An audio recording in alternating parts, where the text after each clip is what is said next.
herramienta que nos permite llegar a desconectar del personaje que hemos creado, aún de manera inconsciente desde niños, y que ni siquiera tal vez nos damos cuenta, pero volver a nuestra esencia para salir de la neurosis en la que vivimos tratando de alcanzar o vivir una vida que no somos realmente y escudándonos en una falta de autenticidad que nos impide vivir en libertad nuestra vida instintiva.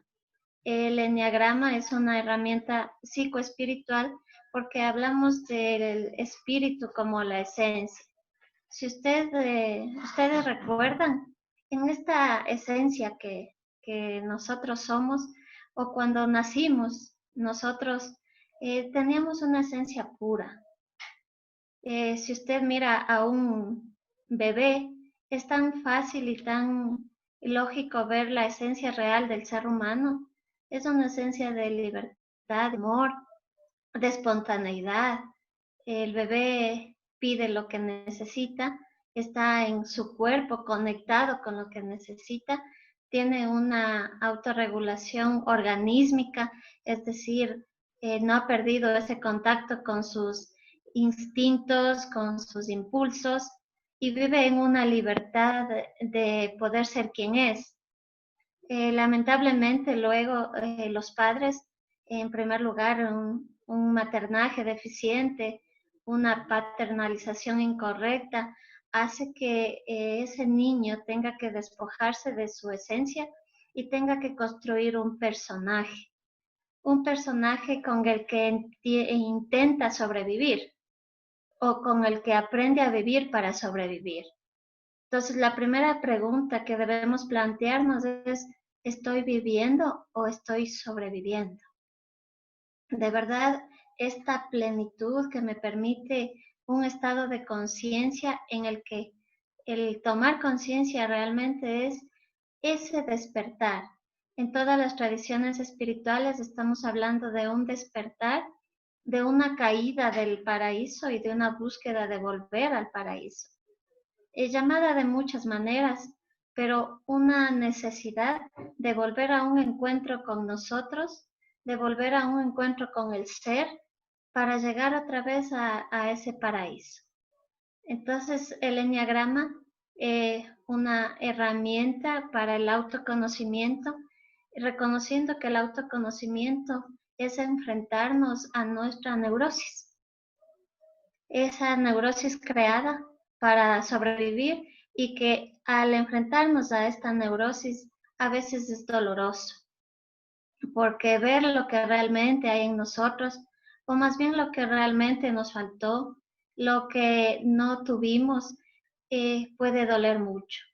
Pero una vez que habitamos ese dolor, una vez que conectamos con ese silencio, podemos transformar ese silencio en un silencio fértil. Podemos transformar y crear en nosotros nuevas maneras de entender la vida y de ser honestos en la manera de presentarnos a los demás, ya sin tanta máscara, sino con esa autenticidad de saber que así como soy un ser humano maravilloso. Y obviamente, enfrentarme a mi sombra, esa sombra que está llena de pensamientos, de fijaciones que me hacen creer que estoy viviendo una vida de acuerdo a lo que yo decidí, pero que tal vez está lleno de pensamientos automáticos que ni siquiera tenemos noción de cuándo empezaron o cómo empezaron y que al no tomar conciencia ni siquiera los hemos juzgado. Es enfrentarnos a esta sombra no para vencerla, no para escudarnos y decir, bueno, esta sombra eh, es lo malo de mí y ahora la voy a eliminar, sino para integrarla, para que al conocerla podamos hacerla parte nuestra y vivir con esta integración, pero desde esta integración poder usar la sombra hacia nuestro aspecto de luz. Este autoconocimiento genera que yo tenga que enfrentar esa sensación a veces de quién mismo soy o qué es lo que estoy negando en mí y qué sí es lo que estoy aceptando, qué es lo que me permitirá crecer y qué es lo que me está haciendo de crecer. Entonces, muchas gracias. Recuerden que somos solo buscadores de la verdad y la verdad está en nosotros mismos. ¿Se acuerdan cuando Sócrates iba ahí por las aldeas preguntando a los aldeanos qué es la verdad, qué es el amor, qué es la justicia? Llegó a una conclusión que luego le llevó a su máxima socrática, ¿no? Y llegó a la conclusión de que la verdad está en cada uno de nosotros. Así es que esta herramienta nos permite mirar en cada uno de nosotros y llegar hacia ese descubrimiento de la verdad. Y solamente la verdad nos permite volver a la libertad y la verdad nos hace libres. Una vez que podemos vivir en libertad, experimentamos una vida totalmente diferente. Es como ya no tener que usar la máscara, sino poder ser yo.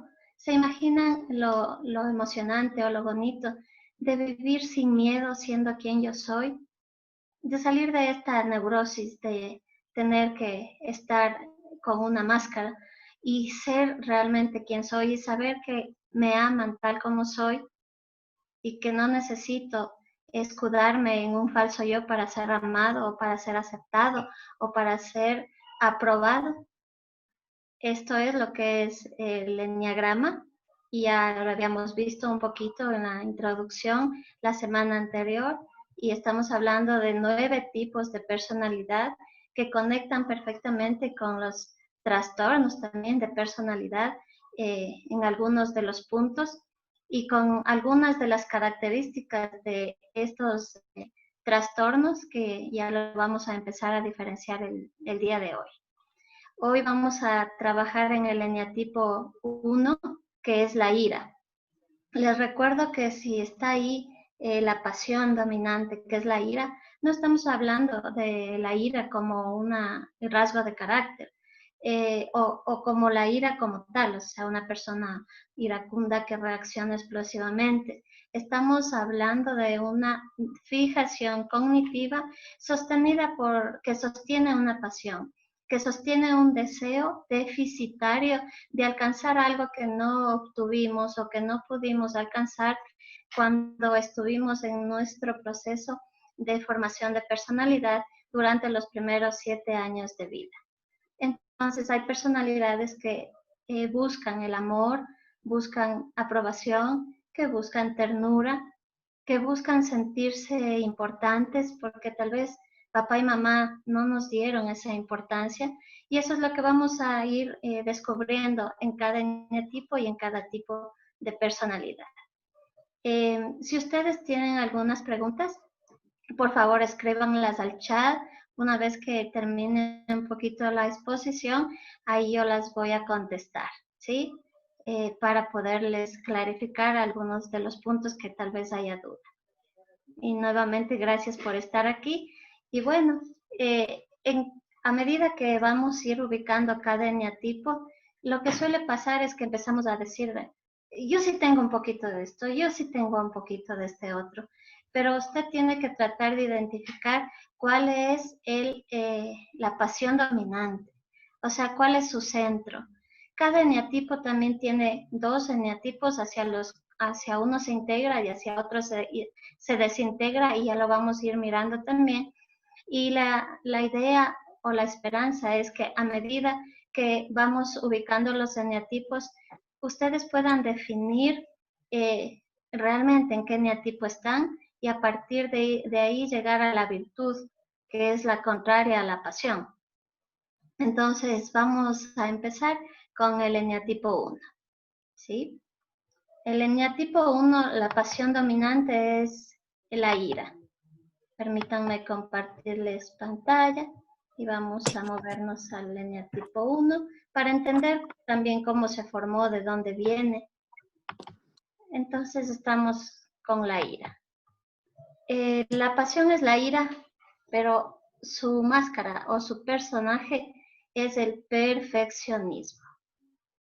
Entonces relacionamos esta pasión no con una actitud iracunda y explosiva, pero sí con una ira más bien disimulada, más bien puesta en el inconsciente, que hace que este eneatipo trate de, a través de su perfección, lograr la aceptación que nunca consiguió. Como ustedes verán, el eneatipo 1, ¿sí?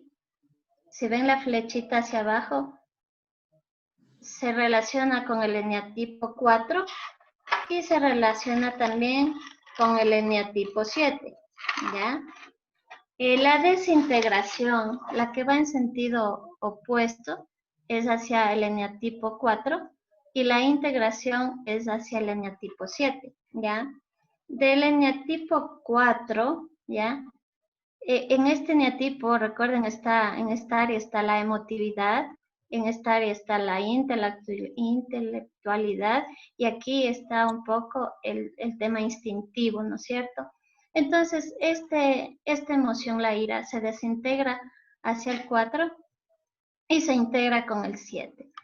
Esto un poquito ya cuando hablemos del proceso terapéutico, ustedes lo van a entender mejor, pero esta es la relación del eneatipo 1 con el 4 y con el 7. Ok, la ira. Como les decía, este eneatipo es crítico y exigente, más que conscientemente odioso o grosero.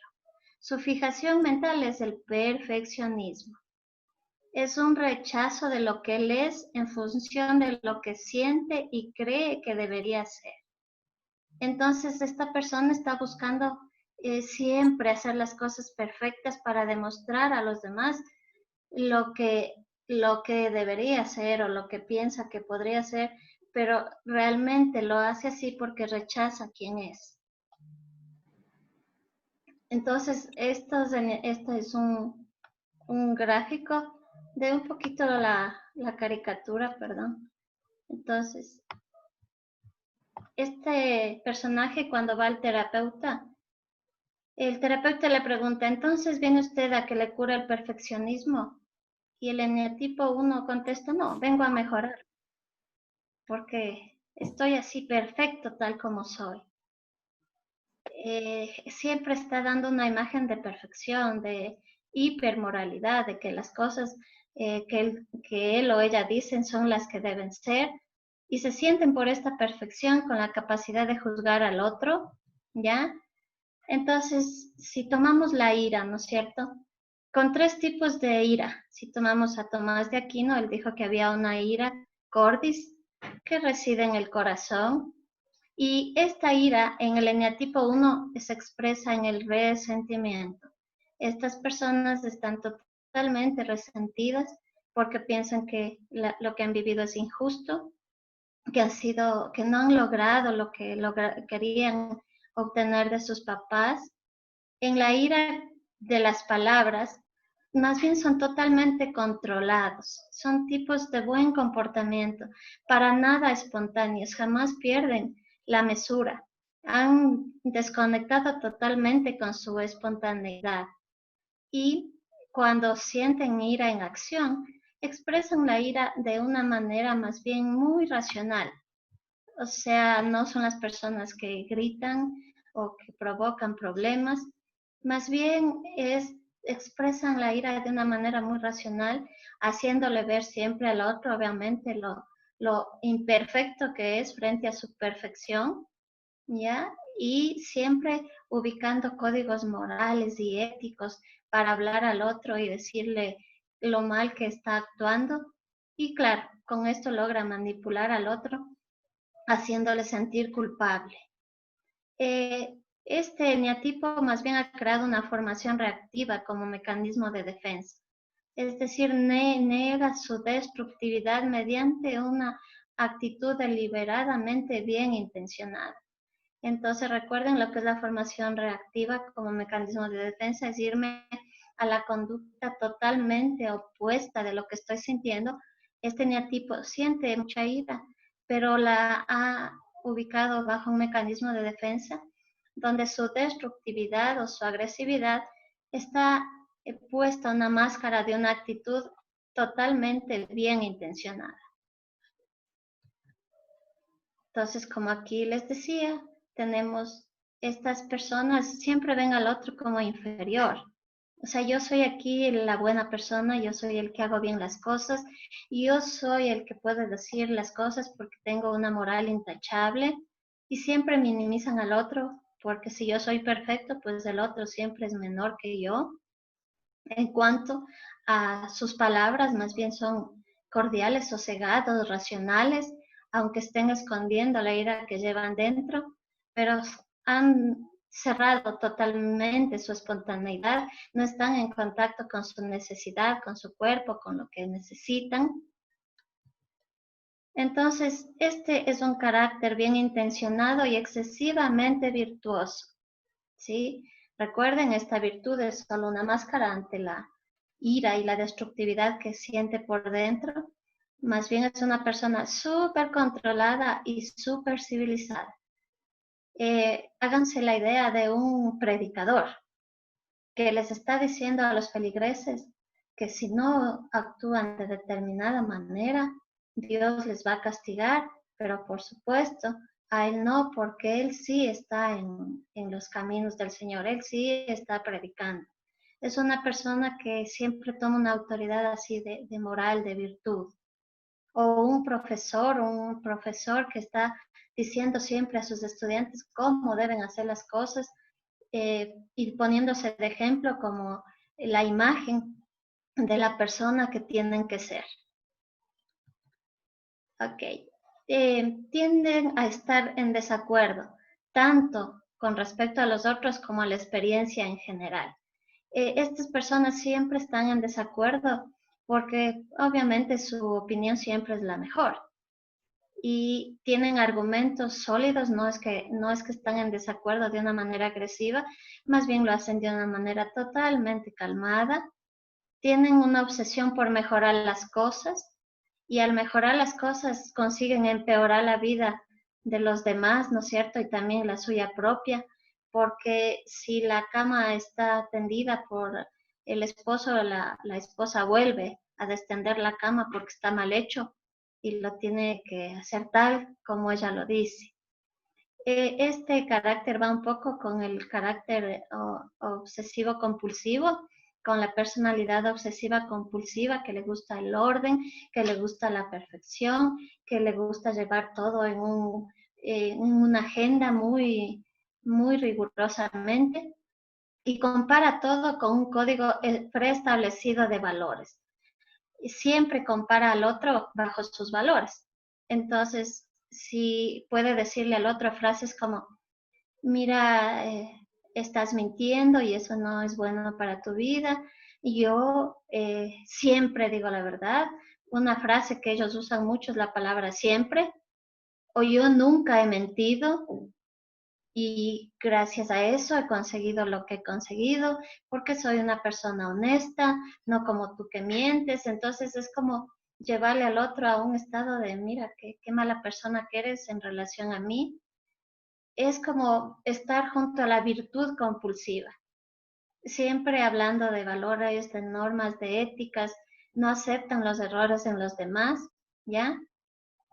Como la ira está vuelta hacia adentro, se vuelven críticos, critican todo, están siempre algo así como un policía disciplinario con sus hijos, así son las cosas, así es lo que tiene que ser, y no me vengas a decir esas frases porque eso es algo que no va con la virtud, con la moral. Son esas personas que siempre están limpios, les gusta la limpieza, son muy metódicos y pueden tener hasta una disposición muy puritana en mirar al otro siempre como el pecador, el que hace malas cosas, mientras yo soy la buena persona.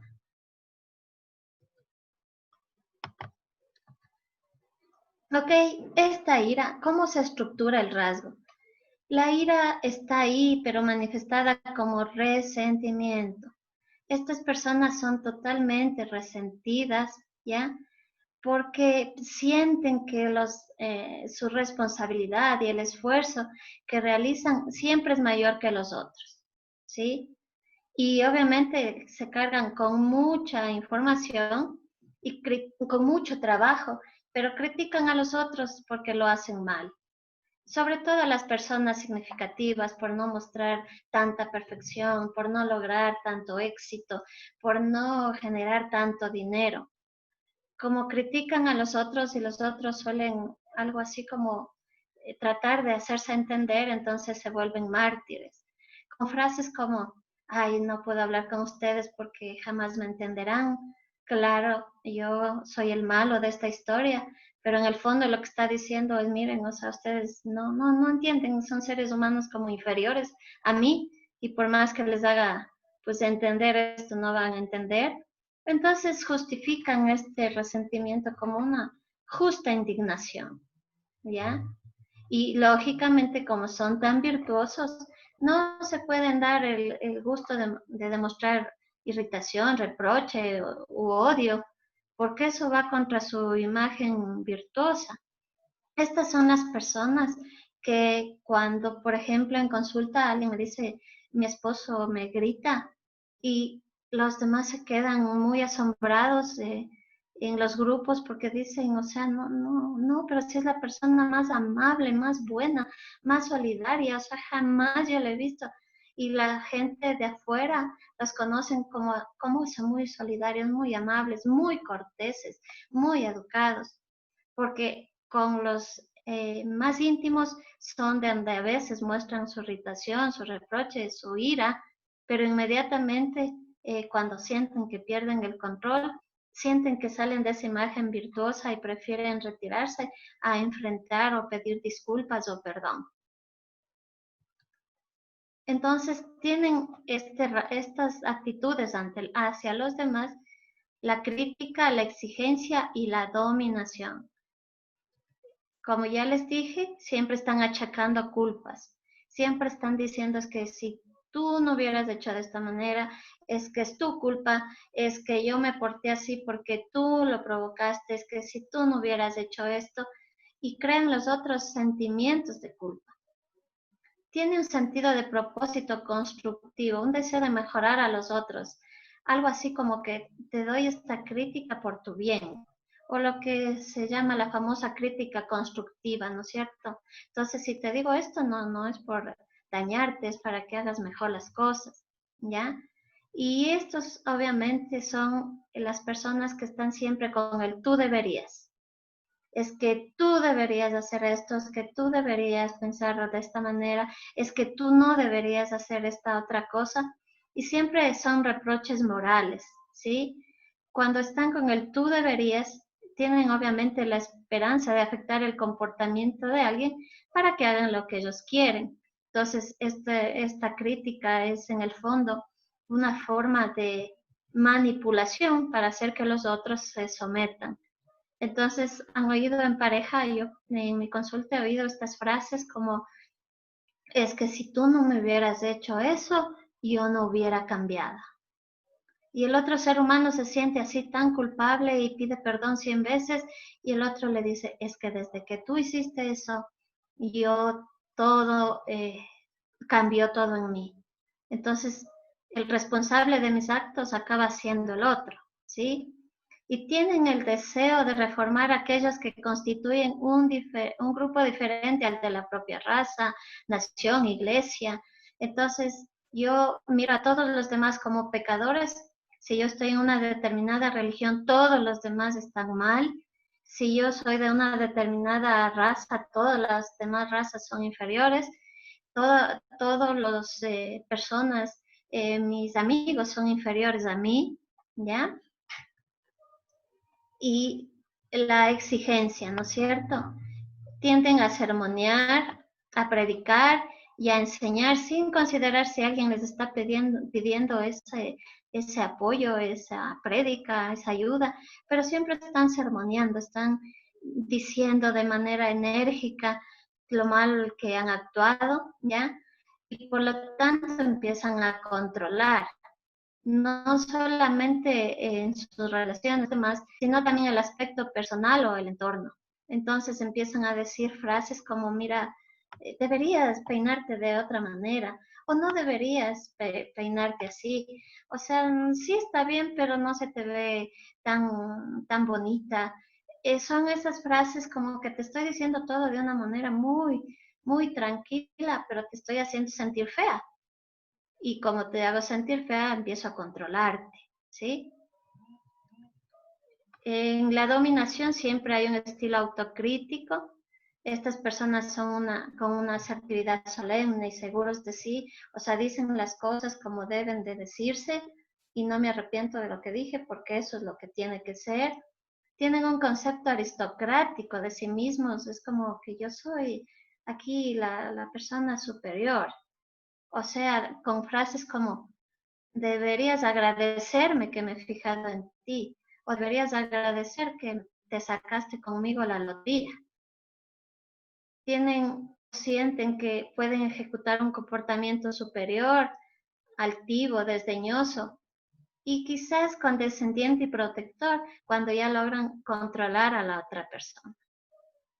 Lógicamente, cuando no logran el control, siguen hablando de su superioridad, de cómo hacer mejor las cosas, de cómo vestir mejor, de con quién llevarse. Y el rasgo hacia sí mismo, el hipercontrol, la autocrítica y la disciplina. Entonces, en el hipercontrol hay un control excesivo de la propia conducta. Cuando hacen algo incorrecto, que según ellos es algo muy grave, hay una sensación de desasosiego, de sufrimiento, ¿ya? Como han perdido contacto con su espontaneidad, no pueden desenvolverse en situaciones no estructuradas o no pueden improvisar nada. Todo tiene que ser totalmente planificado. No hay lugar para la improvisación. Se vuelven lógicos y metódicos, por lo tanto pierden totalmente la creatividad, todo es a base de un método, no hay un momento en que hagamos otra cosa, porque esta persona dice, no, yo tengo un plan en mi día, hago esto, hago lo otro. Obviamente, cuando deciden hacer algo, lo hacen con toda la devoción. Si deciden ir al gimnasio, pueden ir 5 horas al día, todos los días de la semana, porque deciden ir al gimnasio, porque se vuelven metódicos y se sienten mal cuando un día de esos no logran ir, ¿ya? Tienen un bloqueo de la expresión emocional, también de la expresión física. No son personas a las que oigan ustedes con frecuencia decir te amo, me importas, o abrazar, o llorar. Bloquean sus emociones, bloquean su expresión física, no abrazan, no toman de la mano, no son tiernos. Estas personas están bloqueadas en su expresión de ternura y en su expresión de dar un abrazo a los demás, frases de afirmación.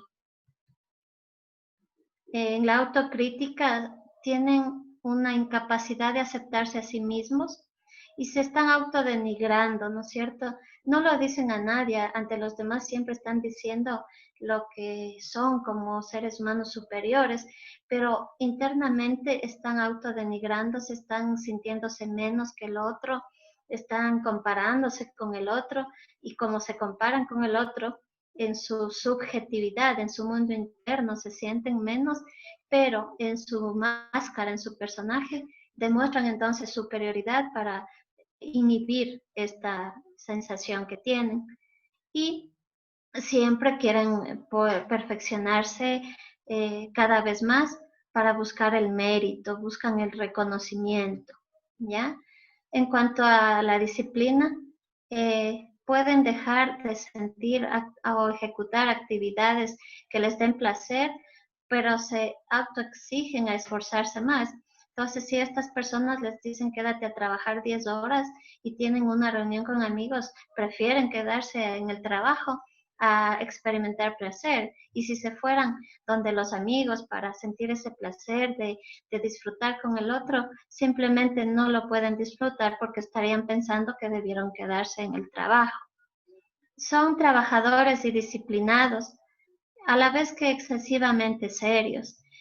son totalmente cumplidores y cuando están en algo serio, realmente no bromean, no chistean, no están, y les caen un poco incluso mal las personas que están riéndose mucho, ¿ya?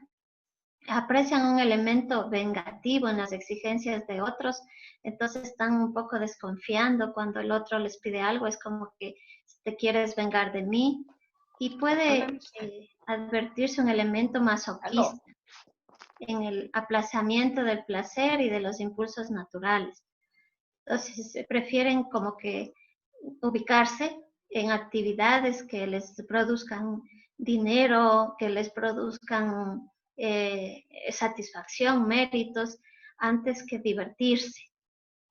Han subordinado el placer al deber y tienen una disposición puritana de oponerse al placer y al juego. Entonces, cuando ven al otro que está divirtiéndose, sienten algo así como, hay estas personas en vez de trabajar, en vez de hacer cosas virtuosas, en vez de ir a la iglesia, en vez de ocuparse en leer, están jugando, qué pérdida de tiempo. Son estos papás, hoy me vino a la mente, que están en mi consulta diciendo, ¿cómo es posible que mi hijo en vez de jugar al PlayStation no coja un libro y se ponga a leer? Porque pierde el tiempo en vez de ubicar su mente y se preocupan porque no pueden ver al otro ubicado en el placer. Ok, los tipos. Hay 3 tipos. Recuerden que en el instinto tenemos 3 centros, el instinto social, el sexual y de conservación. Entonces vamos al social. Este E1 se le puede llamar la inadaptabilidad, la superioridad, ¿ya? El E1 social tiene esta frase, yo tengo razón y tú estás equivocado. Cuando ustedes hablan con un E1 social, siempre les dice, bueno, respeto tu opinión, pero estás equivocado, estás mal, yo tengo la razón. Con eso ejercen, insisto, un cierto poder sobre los demás, porque si alguien te dice estás equivocado, te quita poder, ¿no es cierto? Y te hace sentir, no estás pensando bien, estás mal, ¿ya? Eh, y la inadaptación gira en torno a que si las cosas van así y a mí no me gustan, las hago a mi modo. O sea, no importa si los demás están de acuerdo o no, pero si a mí no me gustan, hago las cosas como yo pienso que se tienen que hacer. Incluso cuando necesito ayuda, es mejor no apoyarme en los demás, porque seguramente los demás no harán las cosas como yo quiero y al final tendré que arreglármelas sola. Entonces mejor hago yo mismo. Y no me importa si con eso invalido el trabajo de nadie, ni los sentimientos de nadie, porque hago las cosas como tienen que ser a mi manera. El E1 sexual, ¿ya? Estos son apremiantes, vehementes, son fuertes de espíritu. Se sienten con más autoridad que los demás seres humanos a disfrutar las cosas de la vida. Pueden llegar a tener una conducta explotadora de dominio o de conquista. Estos son los que están siempre hablando de dinero, los que siempre están demostrando que para llegar a tener dinero tienen que avasallar al otro, no les importa porque es justo para ellos porque se han esforzado y no importa si el otro se quedó sin trabajo porque para que no hizo bien las cosas, ¿ya? Tienen una exculpatoria convicción de que ya que ellos son perfectos, vehementes y tienen ese celo por hacer bien las cosas, entonces pueden haber actos agresivos. Me acuerdo un esposo que me dijo en consulta, o sea, yo la golpeé para que ella sea un mejor ser humano. Yo le di ese golpe porque ella realmente no estaba actuando bien, entonces ella tenía que entender y yo lo hice por su bien. Estos son los E1 sexual. Justifican su agresividad a través de argumentos porque lo están haciendo por el bien del otro. El E1 conservación, la preocupación. Viven con la necesidad de preocuparse que todo esté bien y a veces echan a perder las cosas cuando tratan de arreglar lo que ya no necesita arreglo. Como se ven demasiados imperfectos, por eso su actividad de perfección. Estos, en cambio, son totalmente benevolentes, amables y una actitud de servicio que oculta su rabia y su resentimiento. Pero esta rabia y resentimiento está con una obsesión del mejoramiento propio y transforman su ira en buena voluntad. Ok, como ya les dije, su mecanismo de defensa es la formación reactiva, el hacer algo bueno para sobrecompensar el sentimiento de algo que estuvo mal. Entonces quieren mejorar al mundo para no sentir la rabia y el resentimiento de lo que les pasó. Entonces, aquí están las frases tomadas del libro Carácter y Neurosis de Claudio Naranjo. Y esta es una frase textual de los E1 que dicen: la casi totalidad estuvimos de acuerdo en que todos asumimos responsabilidades muy tempranas. No es que nos las dieran, pero nosotros las asumimos. Aquí se empieza a formar este carácter E1. Muy temprano en la infancia, desde los 3 años, recordaban algunos, y la mayoría antes de los 9, ya, y claro, luego en la adolescencia y la vida adulta, estaban cuidando a sus hermanos, ocupando el lugar de mamá, ¿no es cierto? De que los niños coman, se vistan, vayan a donde tienen que ir. Estos, uno, por lo general, asumieron el papel de la madre. Y para poder ser reconocidos, se esforzaban en hacer las cosas y cada vez ser mejores, haciéndole para obtener la aprobación y el reconocimiento de los padres, pero paradójicamente nunca lo obtuvieron.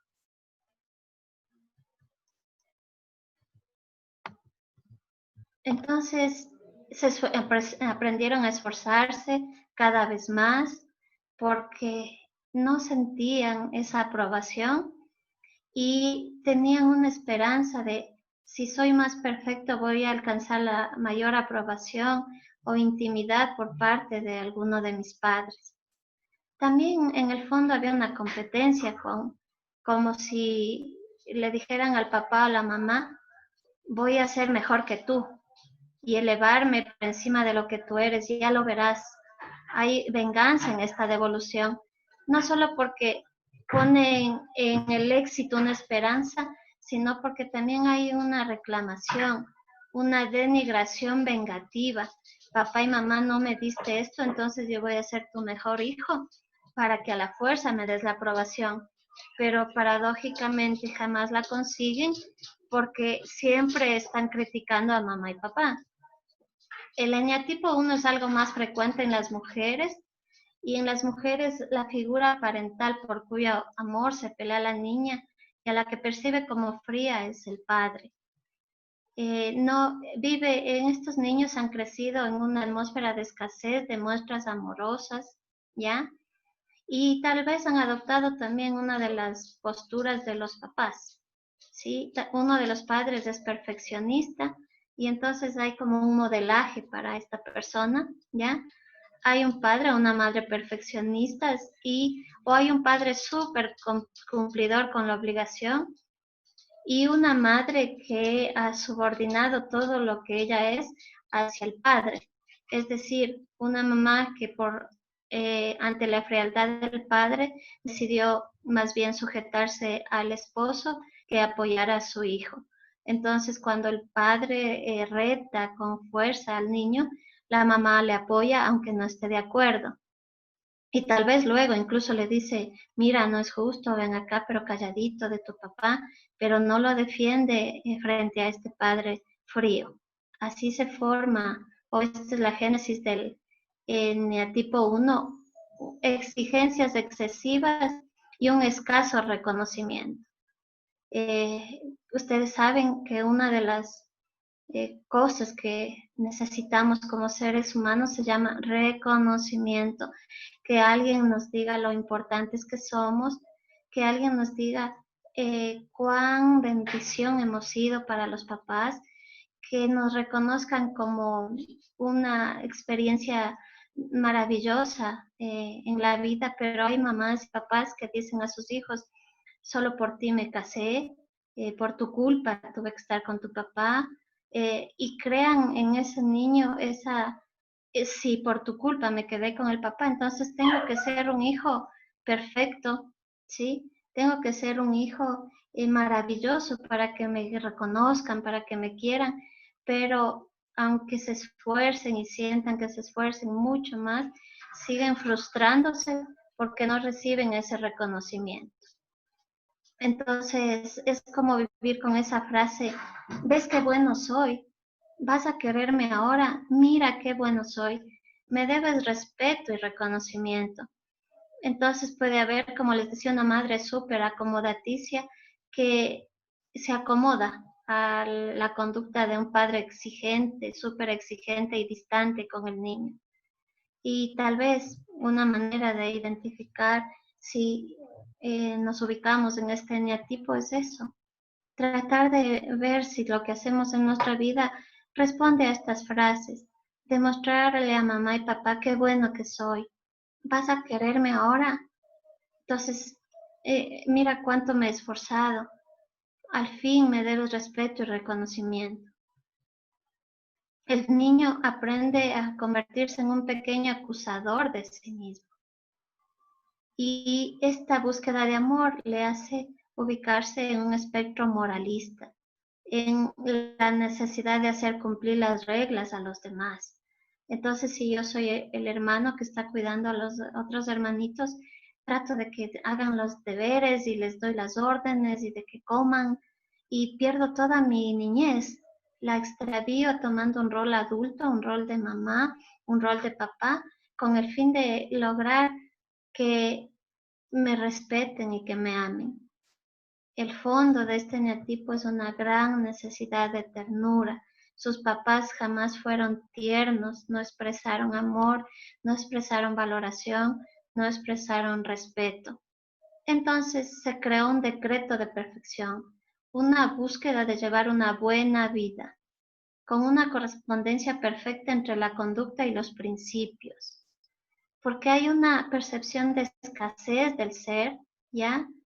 Y que no soy lo suficiente. Y entonces compenso eso con ser una persona de carácter, una persona súper estable, que puede resistir las tentaciones y hacer siempre lo correcto, porque me siento no importante, escaso, pierdo mi valor y entonces estoy con una actitud, una actividad destinada a dar la impresión de alguien muy apreciable, algo así como un culto a la bondad y al mérito. Miren qué bueno soy, miren cuán importante soy. Y aquí hay una leyenda, ¿no es cierto? Una metáfora de Nasruddin para el eneatipo 1. Entonces cuenta la historia que estaba Nasruddin llevando a un gramático, ¿no es cierto?, a la otra orilla, y el gramático le hace una pregunta y Nasruddin contesta de una manera incorrecta. Entonces el gramático le pregunta, ¿no has estudiado gramática? Ante la respuesta negativa de Nasruddin, el gramático le dice con cierta satisfacción, has perdido la mitad de tu vida. Esto hacen los eneatipos unos. Siempre le dicen al otro, ¿sabes esto? Y se buscan los 100.000 argumentos de algo que el otro no sepa. Y cuando el otro le dice que no sabe, entonces siente, mira, yo estudié esto, yo me sé esto, yo seguí este curso, yo soy mucho mejor que tú. Y qué pena que no lo hayas seguido tú. Es como decirle, mira, no sabes nada, estás perdido. Pero más tarde Nasruddin pregunta al gramático, ¿sabes nadar? Y al responder nuestro recto gramático negativamente, Nasruddin exclama, entonces has perdido toda tu vida porque nos estamos hundiendo. Si en la espontaneidad ese uno hubiera aprendido a nadar, a fluir con el río, a dejarse llevar por las emociones, la alegría de la vida, no se estaría hundiendo en su vida todos los días intentando ser mejor, intentando ver al otro siempre inferior. vería al otro como alguien con quien compartir, con quien divertirse, con quien tener alegría. Y el E1 puede decirse que vive bajo esta frase: empuja el río y no se confía de los ritmos naturales de la vida. Tampoco confía en la vida, entonces como la vida se equivoca, hay que darle una ayudita y hay que tomar buenas decisiones. Se pierde el vivir el día a día con todo lo que viene, porque siempre está lógicamente pensando en cómo ser más perfecto, y eso le impide mirar lo imperfecto. Como estamos en un mundo, ¿ya?, imperfecto, jamás lo logrará y siempre sentirá frustración. Entonces vamos a irnos un poco a la integración y a la desintegración del eneatipo 1. Como verán, se desintegra hacia el eneatipo 4. ¿Y qué significa eso? Que el eneatipo 1, para empezar a curarse, debe empezar a sentir, debe buscar la emotividad, debe salir de esa coraza de no autenticidad y de rigurosidad moral para vivir desde el sentimiento, para expresar ternura. Y eso a veces es muy frustrante, y por eso la desintegración, porque empezar a expresar ternura ante tal vez los demás y no ser correspondido es su mayor miedo. Siempre estará buscando esa aprobación y no ser aprobado es su mayor miedo. Por eso es necesario que se desintegre en esa expresión emotiva de ternura, ¿ya?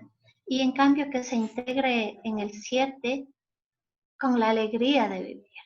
El 7 es una persona alegre, divertida, que está dispuesta a vivir experiencias espontáneas, que si le dicen vámonos a tirar del puente en el jumping, se va y se tira. Ese uno necesita integrarse en esa alegría vital, en ese no miedo, en ese vivir la vida con toda la espontaneidad. Y vivir también desde el 4 la emotividad de expresar cariño aún con el riesgo de no ser correspondido.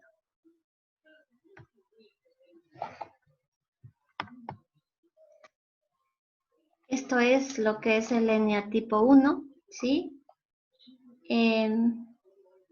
Dice ahí una pregunta: ¿puede una persona por sí propia considerarse como virtuosa? Sí, ese es el eneatipo 1.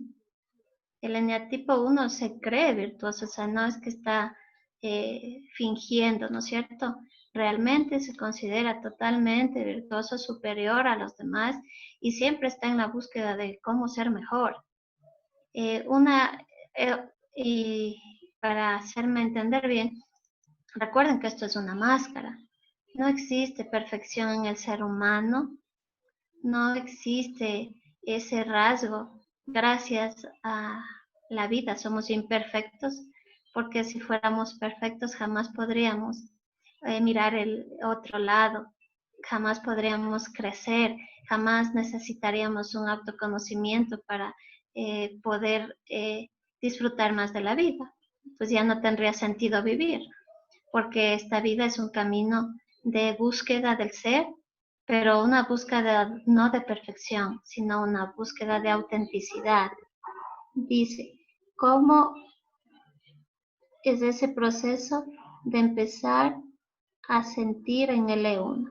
Ok, si el E1 se ubica en la perfección, lo primero y lo más doloroso que tiene que enfrentar el E1 es verse imperfecto.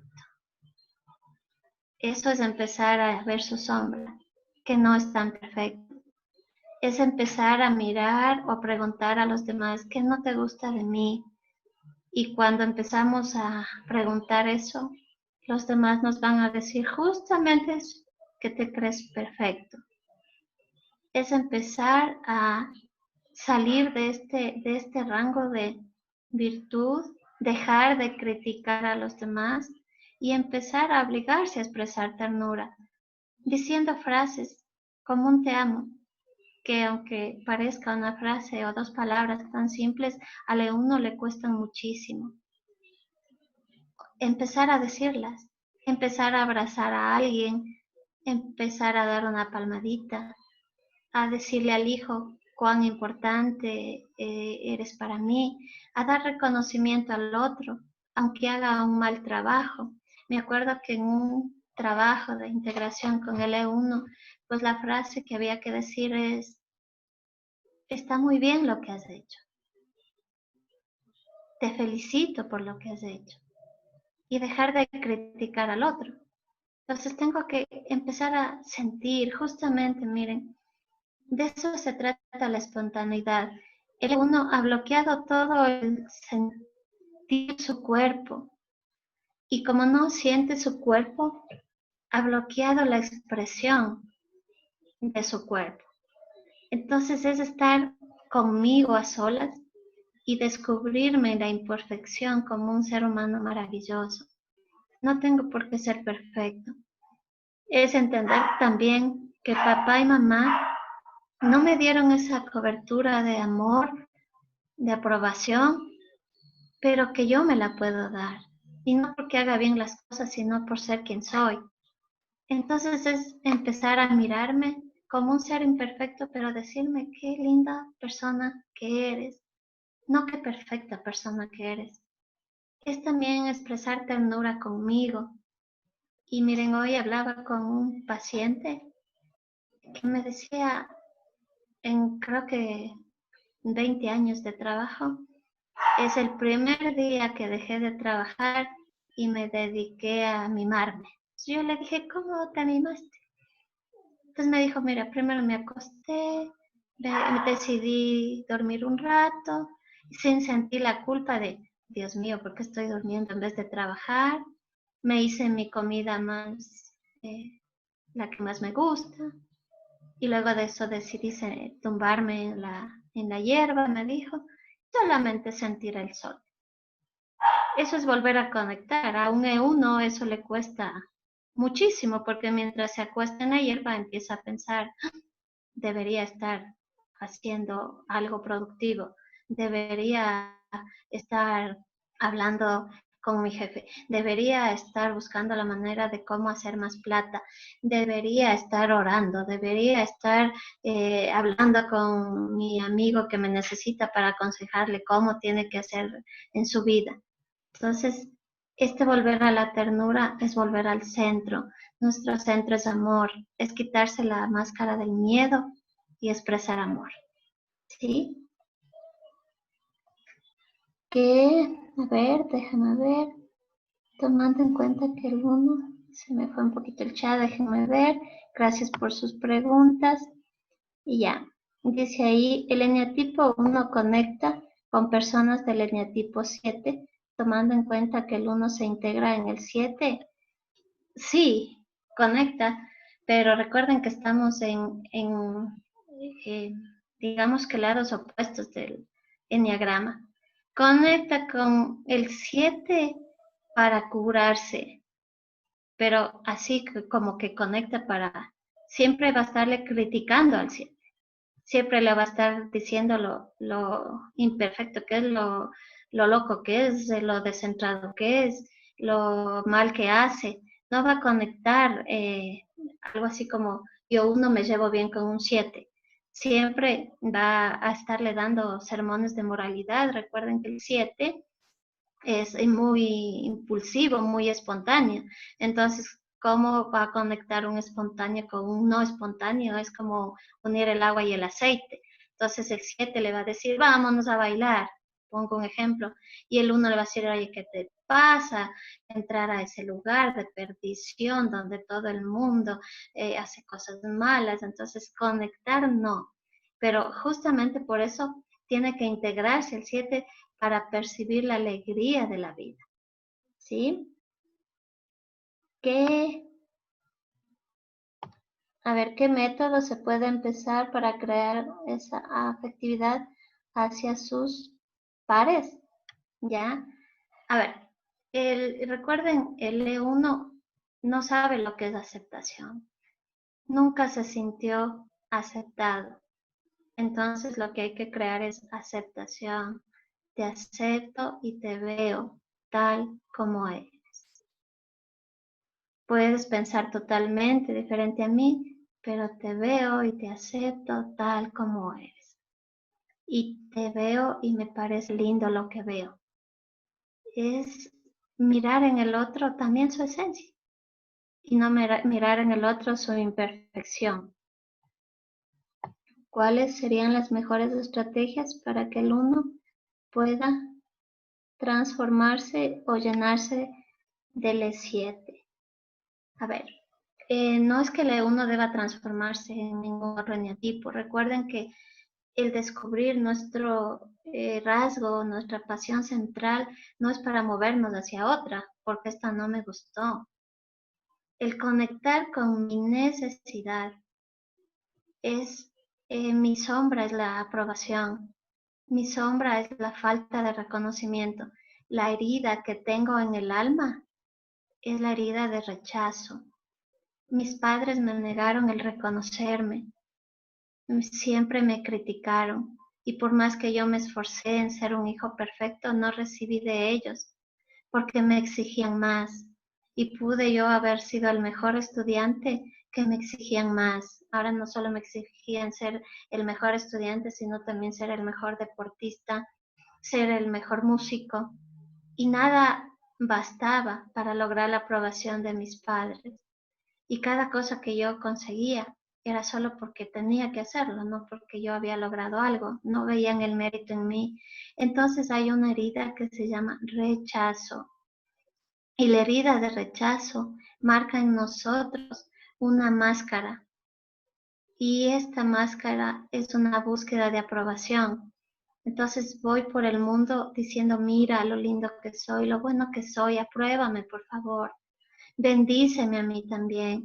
Estos hijos se sienten siempre algo así como no vistos tanto como sus hermanos y siempre están tratando de hacer las cosas así como destacar para que los papás se den cuenta y también para que algo así como que te supere a ti.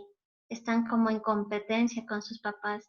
Entonces es conectar con la herida de rechazo y curar la herida de rechazo, entendiendo que los papás solamente nos dieron lo que podían darnos y que en ese rechazarnos no lo hicieron para dañarnos, pero que ahora yo me puedo aceptar, que yo me puedo dar el reconocimiento, que aunque vaya a casa y mi mamá me vuelva a decir, ay, ¿cómo has hecho mal? No deberías hacer esto, yo pueda decirme a mí mismo con mi voz interna, hiciste bien, hiciste lo mejor que pudiste y no importa si el resultado no salió, pero hiciste la mejor parte. Esto es empezar a estar con mi herida y a ubicar mi sombra, ¿ya? Eh, Déjenme ver. Eh, ¿Puede una persona transitar o habitar más de un eneatipo? Sí, colindamos con los eneatipos, pero hay una pasión dominante. El éxito de esta transformación es descubrir la pasión dominante, porque no es que un día soy ira y otro día soy orgullo y otro día soy vanidad.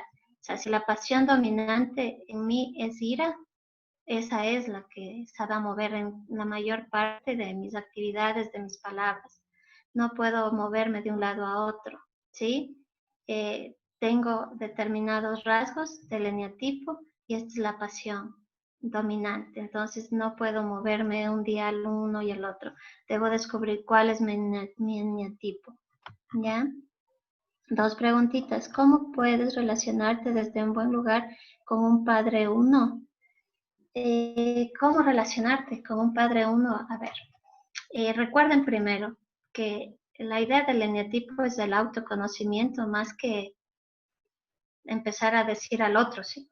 Ya, es como dejar al otro en su propio estado de conciencia. Primero recordar eso, que cada uno estamos en un camino, en una búsqueda y que el evolucionar en conciencia se da en cada ser humano en el momento que debe darse.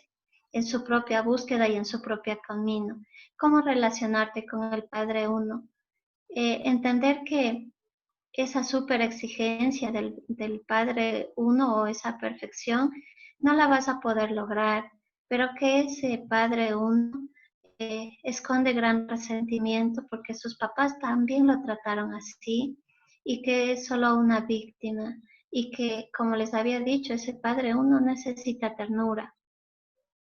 Entonces ese Padre Uno te puede gritar o más bien te puede decir las cosas de una manera súper controlada, pero lo que te está pidiendo es ternura.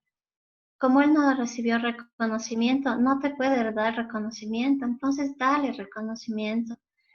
Si él no te dice hija o hijo, qué maravilloso eres, dile papá, me encanta que seas mi papá. Sé tú la ternura. Obviamente, no esperes que esto sea de doble vía y que él te responda, porque hay frialdad emocional, pero el que está creciendo eres tú. Y recuerden, somos solo responsables de lo que nosotros hacemos, no de lo que el otro hace. Y lo hacemos porque amamos, no porque esperamos retribución. Entonces, sé tú la ternura que ese papá necesita y cuáles serían los eneatipos padre-madre de quienes se genera un carácter uno. Bueno, casi siempre el eneatipo del papá es 6, un papá miedoso, un papá que teme al futuro, que está planificando todo, y la mamá es una mamá 4 o 5. Una mamá 4 es una mamá acomodaticia, una mamá masoquista, que asume su sufrimiento ante el papá y que no hace nada por cambiarlo porque esa es la parte que la vida le dio y que tiene que llevarla como una cruz, ¿sí? Se pueden polarizar. La pregunta es si se puede polarizar el eneatipo o no. Todos los eneatipos están polarizados con el otro, ¿no es cierto? Entonces, este eneatipo 1 está en la hipermoralidad y el otro polo sería la amoralidad. Entonces, la moralidad del 7, el 7 se da el permiso, gusto de hacer todo lo que quiera, ¿ya? O el 8 que simplemente no le importa dañar a quien tenga que dañar para lograr lo que consiga. Sí, sí hay la polarización, ok. Déjenme ver. Basándonos en la herida de rechazo, L1 se evidenciaría en la personalidad evitativa y narcisista. No, es la personalidad obsesivo-compulsiva, ¿sí? Al sentir el rechazo, esta persona se hace perfeccionista, busca el orden, es la personalidad obsesiva-compulsiva, no la evitativa ni la narcisista, ¿ya? Eh, esta herida de uno de rechazo es específicamente de los padres. Sí, de los padres o de las personas que cumplieron la función de paternaje o maternaje, ¿no? Si fueron abuela, la persona que hizo el rol o cuidadores que cumplieron el rol. Pero sí, la teoría de la neurosis tiene que ver con este maternaje deficiente y con una paternalización inadecuada que hace que ese niño no reciba lo que necesita para vivir de manera auténtica. Ok, creo que ahí hemos terminado las preguntas. Eh, no sé si me ayudan prendiendo sus cámaras, si les puedo pedir eso, porque sería muy lindo poderles mirar, observar y recibir de ustedes, no sé, una sonrisa, como diciendo estamos en este camino de crecer. Y porque ahorita para terminar esta sesión, estamos hablando de una visión transpersonal en el crecimiento humano. Y al hablar de esta visión transpersonal, estamos hablando de que tenemos que unir esta dimensión espiritual o esta dimensión eterna al ser humano Y Claudio Naranjo, en su crecimiento, él ubicó la meditación como una de las técnicas para poder estar con uno mismo. Y a través de ese estar con uno mismo, llegar a conocernos mejor. Así es que si ustedes me ayudan, vamos a ir a una pequeñita visualización meditativa para poder también conectar con qué es lo que o con quiénes realmente somos. ¿Hecho? Entonces les voy a pedir que se sienten cómodamente con sus pies al piso, ¿sí? Que su espalda esté recta. Si pueden sentarse en posición loto está bien, pero si están en una silla, sus pies al piso y su espalda recta, obviamente su corona apuntando hacia arriba, ¿no es cierto? Y vamos a cerrar los ojos y vamos a contactar con la respiración y empezamos a respirar, centrando nuestra atención en ese aire que ingresa y en ese aire que sale, tomando contacto con el aire que ingresa a nuestras fosas nasales y sintiendo también cómo atraviesa nuestra garganta, cómo infla nuestros pulmones, cómo nuestro corazón late y cómo ese aire sale y desinfla nuestros pulmones, poniendo nuestra atención en la respiración y contactando con nuestro cuerpo, mirando si hay alguna parte tensa en nuestro cuerpo y dejándola caer libremente, tranquilamente, y estamos en contacto con el ser. Sí, respirando tranquilamente, inspirando, expirando a nuestro propio ritmo, con nuestro propio espacio, habitando ese silencio. Vamos a imaginar que estamos en un camino. Es un camino que nos va a conectar con una persona muy importante. Es un camino que nos lleva a un lugar que conocemos y vamos a reconocer a una persona muy importante. Y empezamos a transitar ese camino, tal como usted lo mire, con árboles a los lados, con un cielo claro y despejado. Y a medida que caminamos, observamos el puente. Es un puente de madera, adornado con flores. Y usted sabe que al cruzar ese puente va a encontrar a la persona más importante en su vida. Y está dispuesto a atravesar el puente y se toma de los barandales y camina. Y a medida que se acerca, empieza a distinguir a un pequeño niño, a una pequeña niña. Se va acercando y cada vez la imagen es más clara hasta que llega a la otra orilla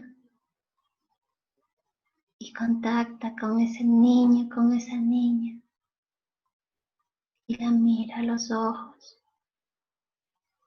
Se arrodilla para estar a su altura y descubre esa niña y descubre ese niño y contacte con lo que le faltó a esa niña, con lo que le faltó a ese niño ¿Cómo se siente ese niño que no recibió de sus papás? ¿Qué le hizo falta de su mamá? Tal vez no lo abrazaron lo suficiente. Tal vez no le dijeron lo importante que es. Tal vez no le dieron los abrazos que necesitaba, ni las palabras que quería oír. Tal vez le exigieron mucho, le pidieron mucho. Y ese niño perdió su capacidad de ser quien es y empezó a querer agradar a sus papás. Contacte con esa niña, con ese niño, con la necesidad. Imaginariamente abrácelo, abrácela y dígale que está ahí por ella, por él, y que ha venido a darle lo que necesita, que ahora usted está a cargo.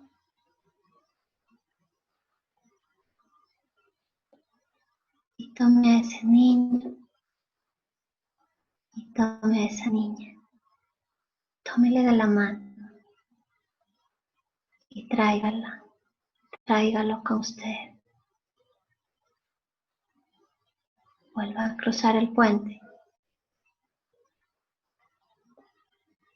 pero vuelva con su niño, con su niña. Ahora usted está a cargo y usted puede curar lo que le faltó vivir a ese niño y a esa niña. Tráigalo con usted y sienta la sonrisa de esa niña y de ese niño que ahora van a ser rescatados por ustedes. Sientan su ternura, sientan cómo confían en ustedes y vuelvan al camino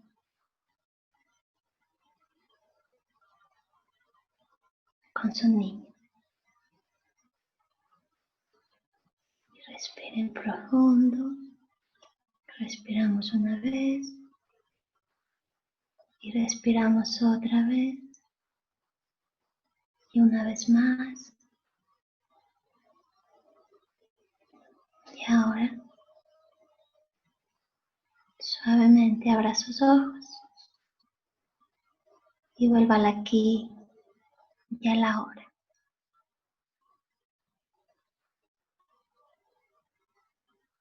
Y ahora usted puede empezar a contactar. ¿Qué le faltó? ¿Qué no tuvo? ¿Qué le negaron sus papás? No por maldad, sino porque no sabían cómo hacerlo. Pero usted está ahora a cargo. Y usted puede decidir desde entender lo que le faltó, proveerle a ese niño que está en usted, a esa niña, proveerse a usted mismo lo que necesita. Si le faltó como al eneatipo 1 aprobación, ternura, es hora de empezar a darnos esa aprobación y esa ternura. Mírese al espejo y en vez de decir, qué tonta que eres, qué tonto que eres, qué fea que eres, qué mal como te ves, dese ternura. Diga qué linda persona que eres, qué hermosa que eres, qué hermoso que eres. Qué ser humano tan especial y maravilloso. Qué único y perfecto. Y perfecto no en la perfección de no equivocarse, sino perfecto en que todo lo que ha vivido ha sido bueno. Empiece a abrazarse, a mimarse, a cuidarse. De ese reconocimiento, no se lo quite. Y empiece a dar reconocimiento a los demás, practíquelo. Mire a sus amigos, a sus hijos, a sus papás, a sus compañeros y díganles, qué linda persona que eres, qué hermoso conocerte, qué bonito compartir contigo, empiece a abrazar, a tocar, a sentir. Deje un poco el orden y viva un poco el desorden. Dese el permiso de a veces no tener todo tan impecablemente limpio. Dese el permiso de experimentar cosas que nunca ha hecho. Contacte con su cuerpo. Y ese será el inicio del camino de la curación. Yo les agradezco mucho por haber dado su tiempo, este espacio. Y la próxima semana pues vamos a estar viendo el eneatipo 2, el orgullo. Igualmente cómo se forma, cuáles son los rasgos, cómo se integra, cómo se desintegra, para ir ubicándonos más en cuál es nuestro eneatipo. ¿Sí? Quisiera pedirles antes de cerrar esta sesión que me pudieran dar un poquito de retroalimentación sobre cómo les ha parecido. Díganmelo con sinceridad si no alimentan mi eneatipo. ¿Ya? Cómo se han sentido, si les está sirviendo, si ha sido claro. ¿Alguien que por favor me pueda decir? De manera espontánea, para poder también recibir un poquito de retroalimentación en la utilidad de este espacio para este grupo. Y ahí dice Elisa, ¿ya? Muy buenas noches con todos. De mi parte, considero que toda la explicación sobre el eneatipo 1 fue muy clara, muy concisa y muy precisa. Además, personalmente yo me siento identificada con algunas partes del eneatipo 1, pero el interés que tengo también es de seguir conociendo todos los eneatipos y ir asociándolos con más o menos como la personalidad, que tenemos rasgos de personalidad, pero no uno solo establecido. Entonces es igual en los eneatipos, considero que todos tenemos rasgos de cada eneatipo y al final logramos ser un todo. Entonces, para mí personalmente esto es muy atractivo, es muy interesante y sobre todo es algo que me llena, que me, me hace entender que es un tiempo aprovechado positivamente. Eso, y muchas gracias, doctora, porque al menos yo siempre le entiendo lo que dice. Muchas gracias, Elisa. Gracias por esas palabras. Y esa es la idea, que podamos llegar a un autoconocimiento. Como les dije, al autoconocernos vamos a transformar nuestras vidas, y si transformamos nuestras vidas, transformamos las de las personas que nos rodean, y lógicamente un pequeño grupo de personas podemos hacer grandes cambios. ¿Ok? ¿Alguien más, por favor? Yo, doctora Christopher. Christopher. Ajá.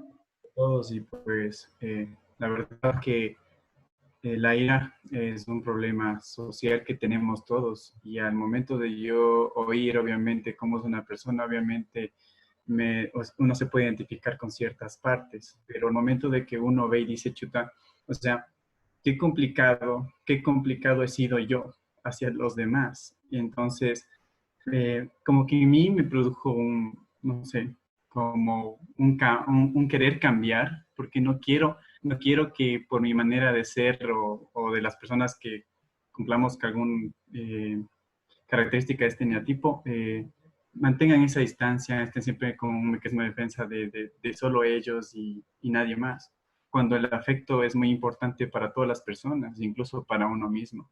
Entonces, me ha servido bastante, y creo que la mayoría estamos con ese tipo de sentido de cambiar, de mejorar, y agradecerle. Eso, doctora. Gracias, Christopher. Sí, y miren, esto es enfrentarnos ya a la sombra, integrarlo, ¿no? O sea, a ver, si tengo esto en mí de criticar a los demás, tal vez es hora de ya no criticar. Y yo sé que voy a tener esa tendencia, o sea, es como empezar a controlarlo, ¿no? Y de repente estoy con alguien y me da esas ganas de empezar a decir, oye, esto es mal, y ahí es cuando integro la sombra y digo, a ver, esto es mi sombra, lo que necesito es dar aprobación al otro, eso es el empezar a crecer, ¿no es cierto? Sí, digamos, como el 3 es el número perfecto y como les dije, el enneagrama obedece a la ley del 3. Entonces, una persona más. Noxiomi, buena tarde. Ok, Lore, ¿cómo estás? Qué Un alegría gusto, verte a los un tiempos. gusto. Le comento personalmente, creo que incluirme en este espacio, creo que tenía la visión solamente, esa visión profesional. Y creo que mientras usted va desarrollando la actividad, es como que uno se va llenando. Sin embargo, al dar todas las características del eneatipo, es como que, al menos de mi parte, es como que me va sacudiendo. Y en la última actividad es como que me invita a tener un respiro de reconocer que no solamente el aspecto del área de la psicología nos da como para ayudar a los demás, sino visualizarnos, eh, reconocer cuáles son las dificultades y trabajar en ellas para así poder brindar una mejor ayuda. Muchas Sí, gracias. Lore, y esa es la idea, ¿no? Obviamente vivimos con esa frase, nadie da lo que no tiene. Y si muchos de ustedes van a ser o son o van a seguir siendo terapeutas, pues sí, es nuestra responsabilidad con el otro también mejorar como seres humanos, porque si no, ¿qué podremos entregar? No vamos a llegar, insisto, al rango de lo mismo, ¿no? Al eneatipo 1, yo soy perfecto y ahora sí ya voy a ser un terapeuta perfecto, pero sí vamos a llegar al rango de mirar al otro sin juicio, sin crítica y con el amor y acompañarles en el camino. Nuestro profesor del SAD se pone a sí mismo acompañantes de caminos. Realmente el término terapeuta o psicólogo es como lo que logramos en la universidad. Pero recuerden, Rogers dijo, un terapeuta nace, no se hace. Entonces es vivir la vocación de acompañar al otro en el camino de crecer. Pero resulta que al acompañar al otro en el camino del crecer, necesariamente tenemos que crecer también.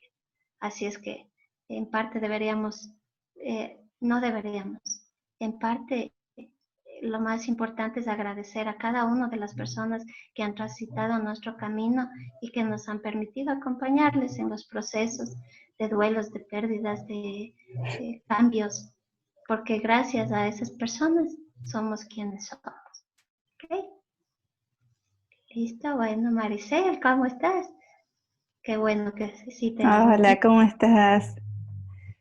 ¿Cómo, Em, cómo te fue? muy, muy bien, la verdad, muy lindo. Aparte vos lo explicas re bien, me encanta, me siento muy a gusto. Y bueno, yo pienso que todos tenemos, o sea, esa dinámica, ¿no? En el eneagrama que a veces, o sea, tenemos la esencia, ¿no? Más en uno. Pero lo bueno de esto, de autoconocerse y aceptar, ¿no? Que también a veces es doloroso, aceptar, ¿no? Nuestra parte egoica, ¿no? Lo que es eh, lo más difícil por ahí, el primer paso, pero pienso que es re importante porque después uno puede ser consciente de eso y tratar de eh, integrar, ¿no es cierto?, en lo que nos ¿Ok? vendría bien en el eneatipo, que ayuda a mejorarnos como persona. Por eso está re bueno esto de conocer, digamos, a la parte egoica de cada eneatipo y después la luminosa, ¿no? Como que todos tenemos nuestra parte de sombra y nuestra parte de luz que hay que encontrarla y eso está bueno y es la tarea, pienso, que tenemos. Sí, es la tarea de la Eh, vida, realmente el vivir con sentido. Y bueno, la virtud del eneatipo 1 es la serenidad. El eneatipo 1 debe moverse desde el perfeccionismo hacia la serenidad, aceptar que las cosas son lo que son y que no hay por qué pasarse la vida intentando cambiarlas, aceptarlas con alegría y vivir cada cosa con serenidad, no con esa autoexigencia, sino con tranquilidad, con disfrute. La virtud a la que tiende el eneatipo 1 o debería tender es la serenidad, de ahí que la meditación es una de las herramientas. ¿Ok? Entonces, bueno, permítanme pues así virtualmente darles un abracito, ¿ya? Yo no soy uno, yo sí soy bien abrazadora, ¿ya? Pero reciban un abrazo virtual y mi reconocimiento a ustedes como buscadores y como personas que están en ese crecer. Gracias por crecer y ayudarme a crecer. Dios mediante, nos vemos el próximo martes, ¿sí? Igual a las 6 de la tarde con el eneatipo 2, el orgullo, ¿sí? Muchas gracias, docción.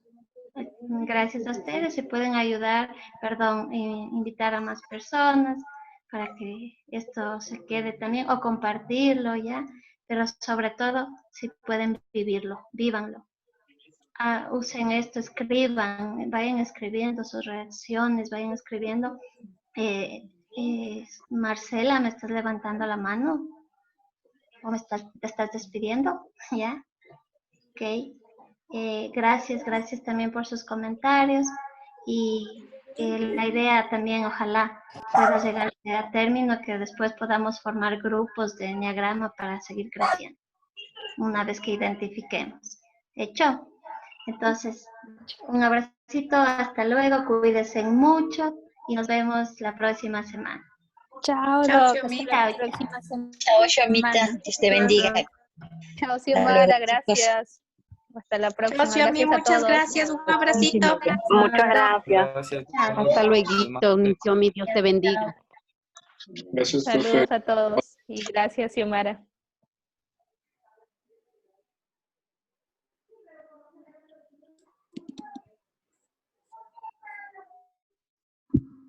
Gracias, Xiomi.